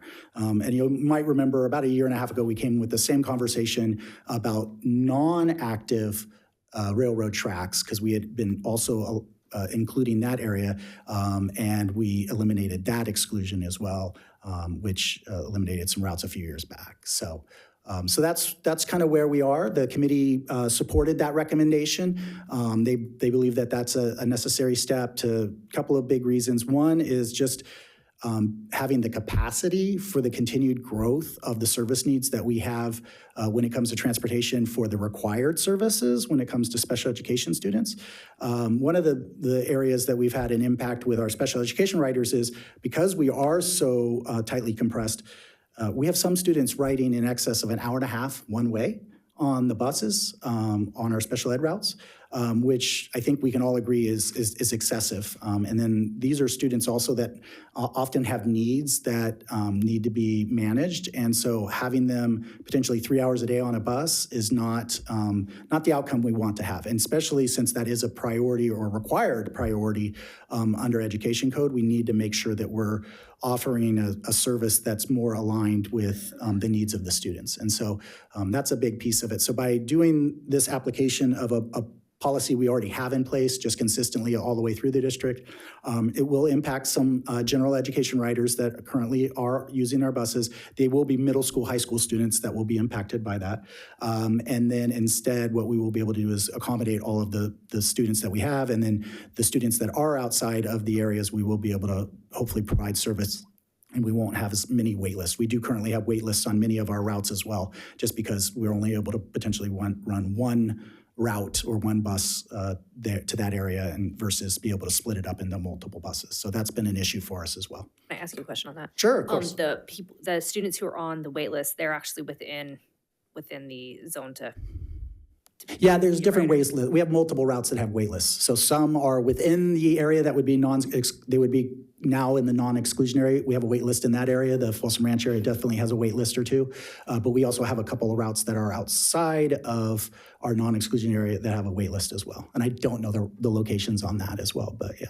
Okay, thank you. John, could I ask a couple questions? Sure, of course. In terms of if we move forward with all of this, can we guarantee that the communication will happen early on for any students that will be affected by Yeah, actually, I already have a draft on my laptop, and so we are ready to go. In fact, what we'll be doing is communicating to those families specifically that are getting ridership this year, explain the conversation, the reasons behind the decision to apply this rule, and then some FAQ question answer kind of stuff to answer some of those questions that may come up. Okay, Yeah. perfect. And then secondly, I don't know how we do this, but an hour and a half for special ed students on a bus is outrageous. And knowing some of these students that are on the buses, will we guarantee that those routes will be reduced in time? Because that, to me, is my number one priority, hearing all of these concerns, is those students cannot be sitting on a bus for an hour and a half. Yeah, Each way. I think what we're going to be doing is, one of the things that we're working on even right now is, with the special ed team, is getting an idea. We are making some changes to the routes for next year because of location of program. So we have already started preliminary conversations of what that looks like, right? And then what we need to do is, which of those students at which school sites now need transportation service. We can build that out. But short answer is, we're going to make every intended purpose to try to get that under an hour at least, right? That's the goal. The goal would be 45 minutes or less, but what we're going to aim for is an hour to start with, and then build those schedules around that. And then that may impact our ability to offer, even in the outside the non-service area, transportation to those students as well. We just have to prioritize that first and set what our standard is, and then enforce that standard. We also have to give ourselves enough capacity that if additional special ed students start needing service, that we have the ability to fit them in without then, and that's what happened, I think, last year. We were started in an hour, but then additional students come on, we have to add more students to the route, and then it becomes a longer and longer route for a student or two. And I should be clear, I said an hour and a half each way. The student is an hour and a half one way. The other way, normally they're the first one to drop off. So it varies on the program, but we do have students that exceed 2 hours for sure, round trip. So. Thank you. Okay, other questions? Madam President? Yeah. Overall, I'm supportive of the direction this is going in, including identifying the cost savings. But I do have a concern that I just want to share. As it relates to the American River, I think there's plenty of crossings that are designed for pedestrians that I really don't have a major concern with that. As for Highway 50, I do have a little bit of a concern. Not so much in Rancho Cordova, but more so in the city of Folsom. Rancho Cordova has three interchanges. It also has a flyover, but that's not an interchange, and it also has a pedestrian bridge, and they're building a second pedestrian bridge to cross Highway 50. So that's 6 different ways. Oh, and there's a tunnel too. 7. There's 7 different ways that you can cross Highway 50 in Rancho Cordova. In Folsom, you essentially have 2 interchanges. You have Prairie City and you have Bidwell. And those are incredibly congested interchanges. And, do they have a sidewalk? I guess technically they have a sidewalk. It's not necessarily safe if I was a pedestrian going from either north of 50 or south of 50 to the other side. It does have a third crossing point, which I feel a little bit better about, and that's Old Placerville Road. That does go underneath Highway 50. So, and that I can conceive as a good place to cross. But I really would like the district to continue pressuring the city and state and federal officials about getting, well, I know they have a third interchange planned, but more importantly, a dedicated pedestrian way to cross Highway 50. I think we're going to need it. I mean, we need it already, and we're definitely going to need it in the future. Or another flyover. Well, we don't have a flyover, but a flyover such as Oak Avenue Parkway. I know that's on the books as a potential crossing point. I think the city sometimes debates, do they really need it? Do they not need it? I think we need some way for students to cross the bridge that doesn't involve a major interchange. So I guess my concern is, I would strongly recommend the district continue to pressure our colleagues in other branches of government that have more ability to get a project approved that would create a safer way for pedestrians to cross Highway 50 in Folsom. Yeah, we'll make sure to bring it up on the 2x2 and we'll have that conversation. Thank you. For sure. Yeah. And so one of the questions that one of the SBAC committee members asked was to look at, can we offer some kind of paid version of transportation service outside of the district? There's a lot to that. We did reach out just to do the analysis, and here it is for everybody. If we were to try to have some kind of vendor provide the transportation service, and some districts do this service, we did reach out to the vendor that I believe is providing some service to San Juan School District. And so they quoted us about $165,000 as the quote to provide transportation for 180 days in the morning and the afternoon. We do get a reimbursement through the state program. A year after, we would get 60% of that reimbursed. So there would be approximately about 40% cost to the district, which we would also need to include some cost there for indirect charge, because we would have to manage the contract, oversee all of the paperwork still associated with students. So we need clerk time, all of those types of things. So the net cost is what I kind of put there was about $72,600. That would be potentially the cost to the district if we were trying to put that, get a bus, do all those things. Maximum capacity of a full bus is 77. I can't say that their buses would all fit that many, but that's our biggest bus is 77 students. So I just use that. Again, these are all just rough numbers. We have to recognize that socioeconomically disadvantaged students, we cannot charge, even if we were getting an outside vendor. So we would have to assume that those students ride for free. So to make sure that there's no cost to us, we'd still have to pass that additional cost on to the paid riders. So assuming 10% of the students riding would be socioeconomically disadvantaged, that's about 8 students. That gets us down to 69 paid students, covering $72,600. You can see the cost there is going to be about over $1,000. We currently charge our parents, or charge our families $360 per student for one round trip for the year for paid transportation. There is a sliding scale discount for multiple students, for families, things like that. But we have to recognize that in this scenario, there wouldn't be any discounting because we're trying to cover a specific cost, right? Trying to make it cost neutral. That was the ask of the SBAC member.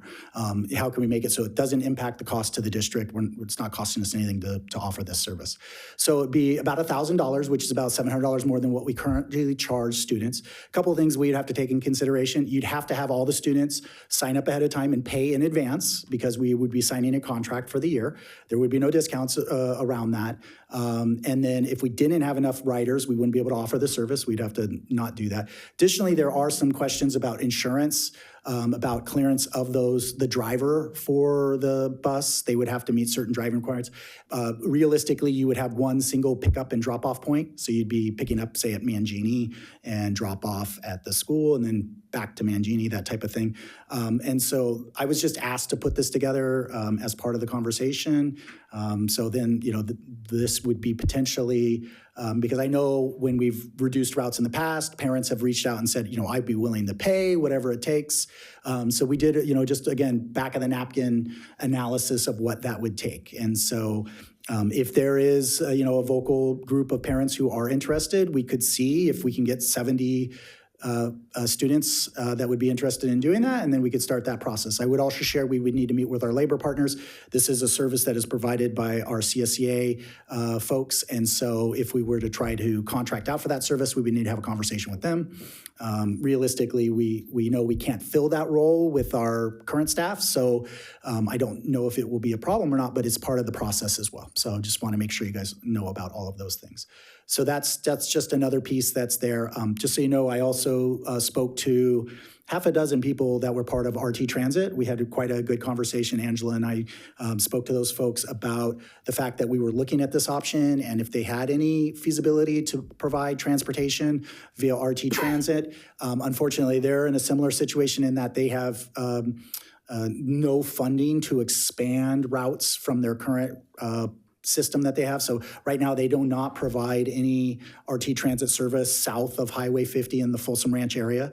They do have a pickup program. You pick up a kind of like an Uber type thing, but it is on call. It's if it's available, and they can't guarantee a pickup time and those types of things. So they do have a program though that is available to folks as well. And our students do ride free on RT Transit. They can get a pass that we have at all of our offices, so they do have that access for like light rail or anything else. But really doesn't fit what the needs are up at that service at this time. So just wanted to provide that information as well, so that everybody understood. We're looking at trying to give them options available and understanding of that. If this was something that there looks like there is an interest and there are enough students, then we could definitely look into this further. So that will be part of that conversation with those families as well. So any questions on the transportation before I jump on, just kind of going back to the larger SBAC conversation? I have a really quick question. Sure. Kind of revisiting Mr. Reed's question about students having to cross Highway 50. Would the new facilities being built on the other side of Highway 50 eventually kind of alleviate any concerns about students needing to cross to get to schools that are on the other side of the freeway, because aren't new high schools and middle schools being built over there? That is absolutely 100% right, Addie. So Okay. once the district is able to fund all of the school needs and we can start building those schools, yes, then the students would not have to cross Highway 50. So hopefully getting rid of these routes won't have to impact the students for very long. Hopefully, yeah. There will be it'll be a little bit before we build the high school or middle school over there, but we do have plans for that, and we do know that we're going to be reaching out to the community to talk about funding those needs. So, Okay, cool. Yeah. Thank you. All right. So just continue on at SBAC. You can see our future meetings. We have January and February lined up here. We did already have January 28th, and we had those presentations. February 26th, we are coming up on that date, and we will have, you see some other departments there. And so we're trying to, in the kind of these departments, most of these are actually outside of the general fund, but since now we've hit all the general fund departments, we're finishing up the departments. And then you see those other dates and the other areas we have planned for topics. So facilities is a big one. We are looking at not only legal services up here on the document here, but we're looking at all contracts, service contracts with services going outside of the district.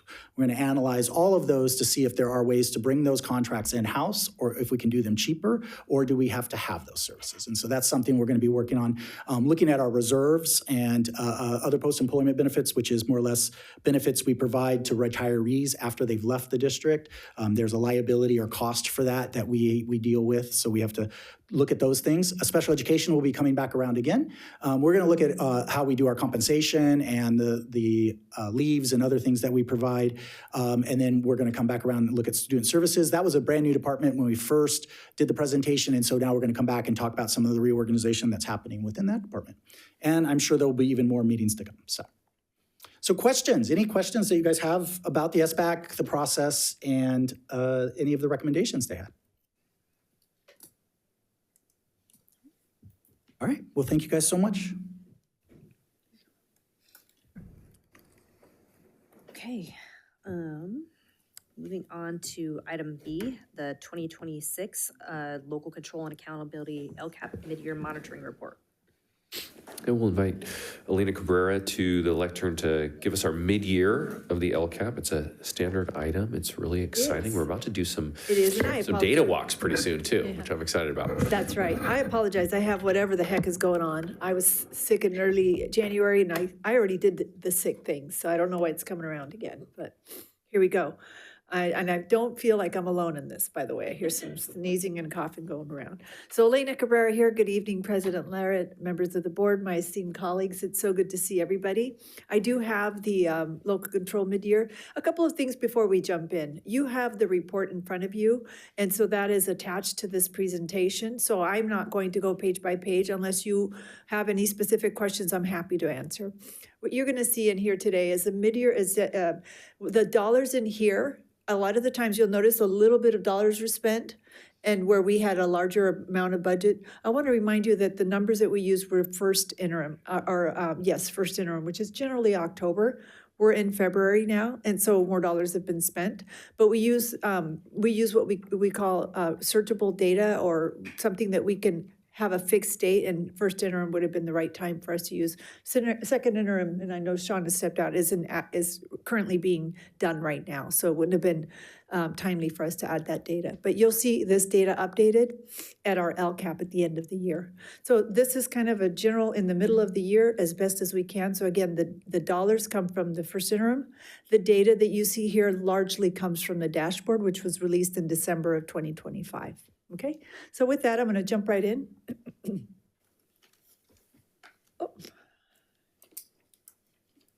First thing we'd like to do is really study who this is for and what this is about. And as you can see with our numbers, you often see this data sheet with our data walks as our enrollment, and that's as of CalPADS of October 2025. And then our makeup of our students, our demographics, some kind of high-flying, if you will, groups of students, definitely those dedicated to be focused on by the LCAP, the local control plan. This current last year, we had 36.2 of our students identified as low income, and you can see English learners at 14.7, our foster youth at 0.2. Well, that looks like a very small number. When we think about the definition of foster youth, that amount, which is rounded around 40 to 50 students, is significant groups of students in our community. And 14% students with disabilities, and 2.6 homeless. And that number is around 500 to 700, depending on the time of the year as we're identifying families. So that's the students, the data that we look at so that we can begin our study. And of course, with our focus, thank you, Superintendent Swanson and our cabinet, we focus on our performance targets as we look through here, and then our process targets. I know we're familiar with these, so I'm gonna just go through them and not read every single one of them. So here we go. The plan that you have, this is a snapshot of it. Again, there's a separate attachment in today's agenda, and so there's a link in this presentation as well, so you can follow along. But this is a plan as it's referred to. It's again, as Mr. Swanson indicated, it is a requirement that we do a mid-year of the LCAP, and this is where the plan information is held. And in that plan, you'll notice that, of course, because it is aligned to the LCAP, it makes reference to our goals. And so then what we do is, beginning with goal 1, is we focus on that high quality instruction and academic success. And in this goal, you'll see things like language arts and math. You'll see interventions identified as targeting the English learners, our foster youth and low income students. And you'll also see opportunities for early education access. And then, of course, our monitoring of our high school progress. The other thing that we do would be in goal 2. Goal 2 in the LCAP is what I like to term the engagement goal. And that is when you think about how important it is to be engaged, it could mean just behaving in a way that you are engaged, right? So that could be suspension data, but it's also engagement as in showing up. Chronic absenteeism and attendance rates show up in the second goal. We also look at engagement as how we involve our families, and our families have opportunities to become involved and participate in our schools to get their voices heard. And of course, our major work on the reduction of suspensions, expulsions, and then the understanding and support for anti-bullying through restorative approach, and then also expanding our services that foster our foster and homeless youth. Goal 3. What we do with goal 3 here is that we provide, goal 3 I like to call the access goal. And of course, when you read the goal, it certainly says more than that, but it really is about making sure that as students go through our school, through the school career, that they're also taking advantage or have the opportunity to access college and career readiness. And in order to do that, we also want to make sure that we are taking care of the self, the SEL, the social emotional. And so in goal 3, you'll see systems of support that support that, as well as professional development, and not only access through A2G and improving our practices, not only in the classroom, but outside of the classroom, and our social emotional support. So that is what goal 3 supports. And of course, in goal 3, we're happy to support each other through instructional coaching and our monitoring of programs. And lastly, on the LCAP is goal 4. When you think about goal 4, I like to term it the basics, and making sure that in our school systems we have the staff that we need, the materials that we need, the buildings in good repair, right? And so that's what this goal 4 refers to. So when we looked at the dashboard, and this is what I call very overall data, there's definitely some highlights to recognize here. English language proficiency is growing, and it grew by 0.89, now almost 1%, but growth, we'll take it, right? We definitely want to see more, but this is moving in the right direction. Math outcomes stabilized with nearly half of our students meeting that standard. We, of course, continue to work on math, and I know that I hear Little Birdie tell me we're going to be working on a math adoption in the next coming year. So definitely looking at continuing our progress towards improving our math outcomes. One of the big positives this year, you may have heard me mention it a couple of times, I will continue to, is the English learner progress is positive. There's a growth of 6.2% increase, and that makes it a 6.2% increase at 52.2 making progress. Now, we know that a lot more students need to make progress, but we're excited about moving in the right direction the last couple of years, and that is through a lot of concerted effort. I think the best news here is the long-term English learners was very positive with a 13.8 increase and 56.7 of our students making progress. These are those kiddos who may have struggled early on and just made that hurdle and have really shown to be successful here. Another area of highlight is positive behavior support recognition.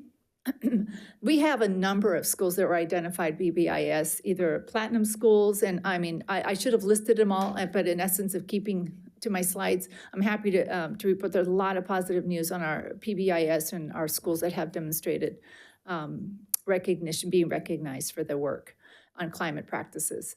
And lastly, I wanted to include also our, as a highlight is the attendance efforts recognized with statewide awards, reinforcing effective practices. We know that we continue to work on attendance and chronic absenteeism, but so far our efforts have worked, and we're going to continue to keep looking at ways to improve attendance. Now, along with the highlights, and you, Coral, with you tell the good news or first or vice versa. Well, I would say that our areas of improvement aren't so much bad news, but they're definitely something that says pay attention here. And that is to continue to elevate our math achievement through deeper instructional coherence, reliable intervention systems, and math professional learning. We also need to expand targeted English language development to access rigorous coursework with language scaffolds and strategic reclassification supports to accelerate progress. While we were happy with our progress and our success, we know that in both math and language arts, these students and more students need to continue to have show progress. We also need to close achievement gaps for those English learners, students with disabilities, and socioeconomically disadvantaged students. When you come to a data walk, we look at data of all students, and then one question I may ask you often is that true for all subgroups? And what we see often is it's not true for all subgroups, and that's why it's important that we continue to focus on having showing achievement in all of our subgroups and continuing to provide that support to close those achievement gaps. And last, here on the areas of improvement, accelerate chronic absenteeism decline by expanding tiered attendance strategies and family engagement. We know that it does take a village. And so we are aware, you hear about knock and talks and home visits and lots of different campaigns. It's been a team effort. So, and keeping with who we're sharing this information with beyond the LCAP and the mid-year is that here's the schedule of the, what I call data walks. In fact, Saturday, as I mentioned, will be Parent Summit, but I was at SAB, which was mentioned last month. So we're on the data walk tour right now. So, and I believe it was last night that I was at CAC. I don't know, I'm losing track, but it's been fun. So, and that's our report. Any questions? Thank you so much. Okay, we'll move on to item 14, information. Point of order. I do have a public comment request. Oh, perfect. Earl Smith, Absent. can you come to the podium? I do not see him. Absent. Thank you. Okay, we'll move on to item 14, information, budget update, the governor's proposed budget for 26-27. Go for it, Mr. Martin. All right, yeah. So this is actually an information item. So I wasn't planning to present this information unless you guys had questions. What we did was took some slides out of the school services presentation, thank you, school services, and just gave you some highlights of what the budget looks like. Just the quickest overview, what I would say is the COLA is not as high as what we had projected, so some revenues decreased there. There is some additional money for special education that kind of offsets that loss, so those kind of break even. There is some one-time dollars that the governor has proposed, and then some continuation dollars around community schools, around ELOP, and I'm trying to think if that's kind of more or less the highlights that would be for our district, so. How about that? That's a half-day meeting I just gave you. Mr. Martin? Yes, sir. Yeah, and correct me if I'm wrong, usually there can be quite a bit of change between January and February and May when the governor's revises, correct? You know, I think it's not going to be significant. Now, there will be a little bit when it comes to the tax collections that happen between now and then, if the assumptions, but I don't anticipate anything dramatic. I think like the COLA is probably pretty close to set. There's like, I think one more reporting period or two, so it's not going to move much. Okay. So the COLA is probably what it is. I think the questions that come out is the governor has a lot of money he has some ongoing money that's targeted towards community schools, $1 billion, because that's a program he wants to support. There's a question of whether or not the legislature is going to be behind that one, right? There is a lot of one-time money, which the governor has used the last few times for that purpose. Normally it's one-time allocate learning recovery, the SPUD or whatever the new one that came this year, that's the acronym for it, and so those pots are had been recurring. There is a question about the settle up funds. So the governor also has, because they underestimated what they projected the revenues to be, now they owe us that money because the revenues have come in higher. So there is a question of where those dollars will go or how those dollars will be allocated. And a lot of times when those dollars come in, though, they're one-time in nature, and they normally go towards things like the rainy day fund or some kind of equalization of something. So we'll see. I anticipate that the majority of what you see is kind of what you're going to get. It's pretty straightforward, unless somebody wants to put some money towards something new, which I don't imagine they will. So yeah, thank you. Any other questions? Hey, thank you. Okay, we will move on to the superintendent's report. Thank you, Madam President. So last week I had an opportunity to spend a couple days in Southern California at the annual ACCESS Superintendent Symposium. ACCESS is the Association for California School Administrators. And just continuing the theme, what seems like to be very prevalent, obviously, in school systems right now is about the budget and essentially the tough or rough time that we're heading into. And then myself and you, Madam President, last night had an opportunity to attend a dinner at the Sacramento County Office of Education and hear from a state official who, you know, I guess the forecast from her was quite gloomy as well as it relates to the state budget. But I actually bring this up as a positive because I wanted to officially recognize and appreciate the members of our SBAC committee. That was already a presentation tonight, because as I was amongst my superintendent colleagues in the state, I felt very fortunate to work in our district in a place where, and this is where I'll publicly recognize Sean Martin, here are the titles that I've heard him introduce himself at: our Assistant Superintendent of Administrative Services, our CBO, our CFO, and our Head Accountant. Those are all titles that you've introduced yourself with over the past 3 months. All are true. But his foresight last year, as we were heading into this time, was a stroke of genius in an effort to include our labor partners, some parents and some students, in having these are really hard conversations as we receive less money than intended or expected, and at the same time trying to do our very best in ensuring that our students have a first-class education in an excellent school district. And I would say, as I was with my colleagues, it became abundantly clear that our foresight, or Sean's foresight, and the partnership with our labor partners, our parents and our students, and the folks from the district on that committee, that we're in a much better spot than a lot of my colleagues. And that's nothing against the hard work that they're putting in. But I just wanted to acknowledge that presentation we saw is, as Trustee Reed mentioned, it's a lot of time, but I'm very hopeful that that time is more than worth it when it comes to us being more efficient and as we head into what I think are going to be dark budget times, that we're more prepared than most or all to do our very best, again, to support first-class education for all 22,500 students. So thank you, sir. Thanks, partners. Thanks for the members of the board that are on that committee and our parents out there as well as our students. So that is my report for today. Okay, we'll move on to board member reports. Ms. Luong?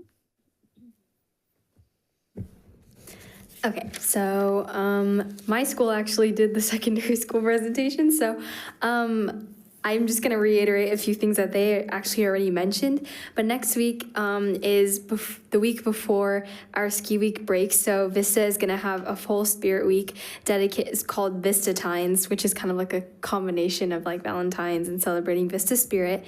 And so it's going to be a week full of us just dressing up and for Spirit Days.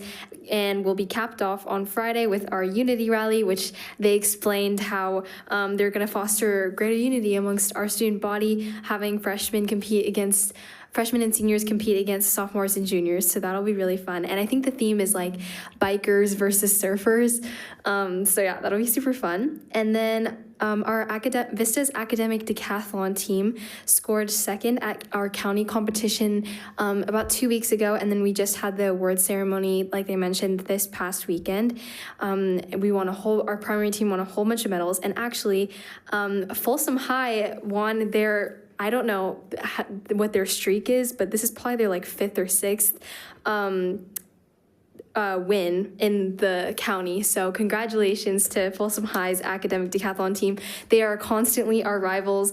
At the beginning of the school year, my academic decathlon coach, Miss Mann, she always has us set a team goal, and every single year our goal is to try to beat Folsom High, but they always beat us. So just congratulations to them, because it's amazing what they do. And yeah, FHS will be off to the state academic decathlon competition later in the spring, and then it's kind of up in the air whether Vista is going or not, because it depends on how other counties score. And then, like they also mentioned, Vista's boys wrestling team won their section, so that's super exciting. Congratulations to them. And that's my report. Thank you. All right, Ms. Lopez-Petrarca? Yes, like Vista, Cordova has Spirit Week from February 9th to the 13th. And on the 13th, the Friday, we have our winter rally. So I will send an invite for you guys if you want to stop by. And our theme is Toy Story. So I'm excited for the Spirit Week, because our student government our Spirit commissioners came up with very fun names. So there's Andy's coming, and basically we're bringing our toys, our favorite stuffed animals, and then we also have it's like Cowboy Day, going along with the toys. I don't know. And then the classes also have our Valentine's Day fundraisers, so each class is selling something to get some money, and then the seniors and the juniors are planning our combined prom that is going to take place in May. So there's a lot of planning for that. And then recently our baseball season and track and field season has started. So yes. I have a short report. Happy Black History Month. And in celebrating 100 years of recognition of Black History Month, this message has never been more important than now in our country. Quoting the organization We the Urbans' Black History's mantra, in the face of division, we choose unity. In the face of hate, we choose love. In the face of oppression, we choose liberation. In the face of ignorance, we choose education. In the face of justice, we choose action. And in the face of despair, we choose hope. So I just wanted to thank the district for recognizing Black History Month and all of our recognition months throughout the year. So that's it. Reed? No report tonight. I have a short report. I did go to Savita International's AI celebration on Friday night. It was incredible. I mean, as an adult, I felt stupid compared to these kids. I mean, a lot of these kids for the first time were being introduced to AI, and they had 2 separate teams. One team partnered with the city of Rancho Cordova to create an AI bot for residents, so they could ask questions to the bot on the city's website, like what day would my trash pickup be and different things like that. So that was team one. Team two partnered with SMUD and PG&E to ask data and information about power, and you could ask it on the SMUD website, are there some what time should I run my dishwasher? What's the optimal time? So all different things like that. We had students from all over our district who participated in that. They came dressed very sharply. Every single student presented their portion of the project. We even had one young student from Sutter Middle School who absolutely crushed it out there in his presentation. He was so well spoken. But it was just very exciting because we had students from Kinney that participated, Cordova High, Vista, Folsom, Sutter Middle School, and I think we even got some public comments today from a couple of the students, just really excited to participate in the next cohort. And they had some really hard hitting questions from particularly SMUD, where they were getting their data from and different things like that. And they absolutely handled it with grace and poise. And I was so proud of them. And it was just a really, really fun, cool event, and just really neat to see them just really excel, especially for many who had not been exposed to AI previously. So, and just really cool to watch them interact with adults who were very educated in AI and really be able to speak to them in a really adult fashion throughout that process. And then attended the celebration for the Folsom Bulldogs and their state win, and just wanted to give them one more shout out and congratulations for absolutely crushing it again this year. So that is it for me. So with that, we'll move on to advanced planning. Our next board meeting will be March 5th.